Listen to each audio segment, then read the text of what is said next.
Thief! Thief!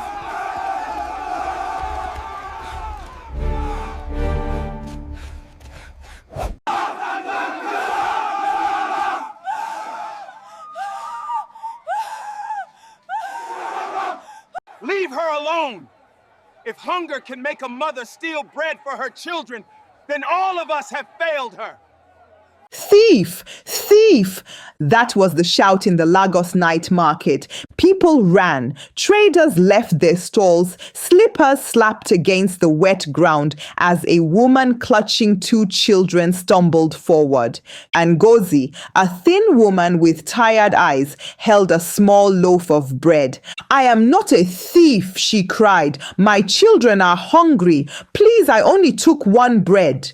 But the crowd didn't care. Sticks were raised. Anger filled the air. Just then, a ragged-looking stranger stepped out from the shadows. He spread his arms and stood in front of her. "Leave her alone," he shouted. "If hunger can make a mother steal bread for her children, then all of us have failed her." The crowd went silent, murmuring. Slowly, one by one, they turned away. Ngozi collapsed to her knees, clutching her children. She whispered, "Thank you, stranger." Ah, my people, little did she know that same stranger she would later feed with her last akara was no ordinary man. He was the owner of the biggest mansion on that street. But how did a once respected woman end up stealing bread in Lagos? And my people, let me take you back. Ngozi was not always like this. Back in her village in Imo State, she was known as Mama Chidi, wife of a school teacher, mother of two bright children. Their house was small but full of laughter. She cooked egusi with bitter leaf, tied wrappers with pride, and her husband Emeka used to say, "My love, every day with you is a blessing." And with our children, it's a complete joy. One rainy season, sickness came. Malaria struck Emeka down. The clinic was far and there was no money for treatment. Within a week, Ngozi became a widow. Her relatives whispered, "How will she survive? How will she feed those children?" At first, she tried. She farmed cassava, sold gari in the market. But after 2 years, the land was no longer enough. Hunger became a constant visitor in her home. Then her uncle came from Lagos. "Ah, Ngozi," he said. "Ah, Ngozi, come to the city. There is opportunity. Even if you sell groundnuts, Lagos people will buy." So she gathered her 2 children, tied her belongings in one Ghana must-go bag, and entered a rickety bus to Lagos. Ah, Lagos, the land of opportunity, but also the land of tears. The market was full of noise. Pure water, gala, recharge card. Yellow Danfo buses honked. Conductors shouted, "Ojelegba, Yaba, enter with your change."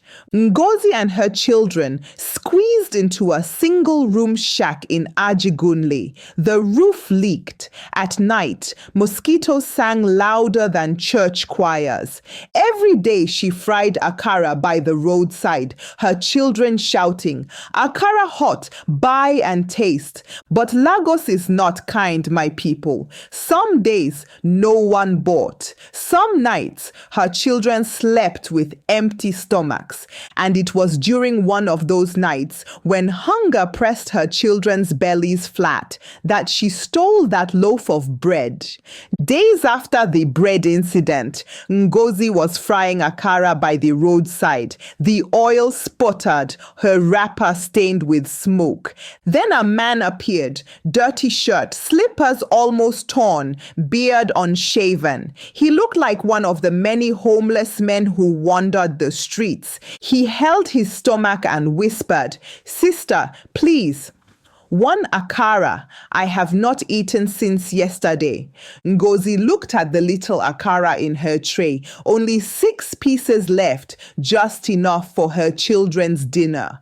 Her daughter Ada whispered, "Mama, if we give him, what will we eat?" And Ngozi sighed. She pressed one akara into his hand.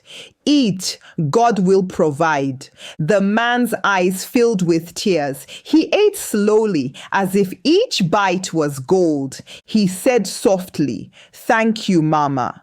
You don't know what you've done."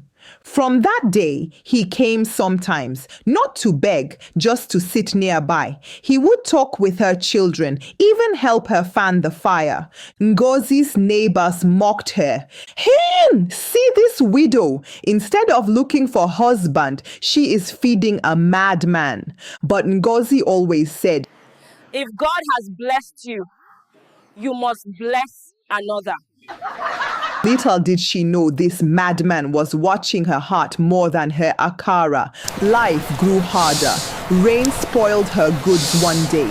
Area boys harassed her, scattering her akara tray because she refused to give them tax. Then, the worst, her landlord banged on the door. "Ngozi, pay your rent or leave." She begged, "Please, just 2 weeks more, my children." But he shouted, "Pack out." That night, with nowhere to go, Ngozi and her children slept outside by the same roadside where she used to sell akara. Ada cried. Chidi asked, "Mama, are we now beggars?" Ngozi's tears fell as she whispered, "No, my children, God sees us." But in her heart, she felt broken. Even the stranger did not come that night. The next morning, a black jeep stopped in front of her. Out stepped the same ragged stranger. But no, he was different. Clean shaven in a fine suit, shoes shining. Behind him were 2 men in uniforms. Ngozi blinked. "Is this you?" He smiled gently. "Yes, my name is Chief Okoro. I own the big mansion at the end of this street. For weeks I came in disguise to see who in this market still has kindness in their heart." Ngozi's knees shook. "You? Mansion? But why pretend?" Chief Okoro's voice was soft. "Because money hides the truth, but hunger reveals character. That day you fed me your last akara, you proved your heart is pure." He turned to his men. "Take Mama Ngozi and her children. From today, they will not sleep on the street again." "Ah, my people!" The market women gasped, mouths open. Those who mocked her now whispered. So she was feeding the owner of the mansion. Chief Okoro gave Ngozi a house inside his compound. But more than that, he sponsored her to open a proper restaurant.